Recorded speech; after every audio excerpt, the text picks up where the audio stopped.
Bonjour Marion Lagardère. Bonjour Marc, bonjour à tous. Puisque vous la décernez à une étudiante italienne dont la lutte contre le gaspillage alimentaire vient d'être récompensée. Oui, et pas par n'importe quelle institution, puisque Deborah Maria Inserio, 19 ans, a été nommée par le président Sergio Mattarella porte-drapeau de la République pour sa démonstration exemplaire, je cite le communiqué, de l'importance du partage et du don. Les porte-drapeaux de la République, les alfieri en italien, ce sont des jeunes, une dizaine nommés chaque année par la présidence pour mettre en lumière des garçons et des filles engagés et surtout discrets, qui ne font pas forcément la une des magazines, qui ne sont pas non plus influenceurs sur TikTok ou Instagram, mais dont l'engagement est essentiel, à l'image de Deborah Inserio. Elle est étudiante en sciences de l'éducation et en parallèle bénévole à la banque alimentaire de sa ville, près de Palerme en Sicile.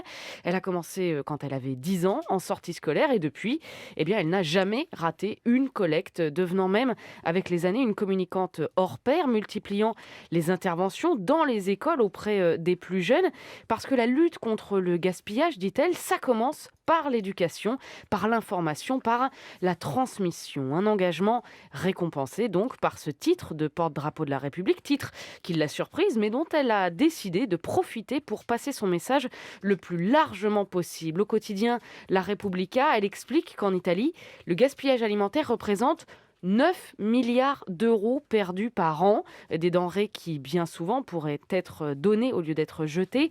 Et ce n'est pas anecdotique, bien au contraire, dit-elle, c'est un révélateur culturel qui demande donc un changement culturel, et ce changement passe par une éducation à la solidarité, parce que la dignité, résume Deborah Inserio, s'acquiert aussi par l'alimentation, par le fait de pouvoir se nourrir soi et ses enfants. Pour qu'on mesure mieux, elle donne un autre chiffre. En Italie, chaque année, 27 kilos de nourriture sont jetés par personne, essentiellement des fruits, des légumes et du pain. Alors, je ne sais pas trop pourquoi, mais je pensais qu'on était meilleur élève en France, pays de la gastronomie, donc j'ai vérifié.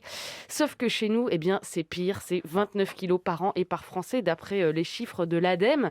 De quoi nous inviter tous à interroger cette culture du gaspillage, repenser notre façon d'acheter, préférer le don à la poubelle et surtout libérer notre créativité en cuisine pour offrir une seconde chance aux produits avant de les jeter. Et parfois, c'est bien plus simple qu'il... Tous les jours. Merci Renaud, la météo.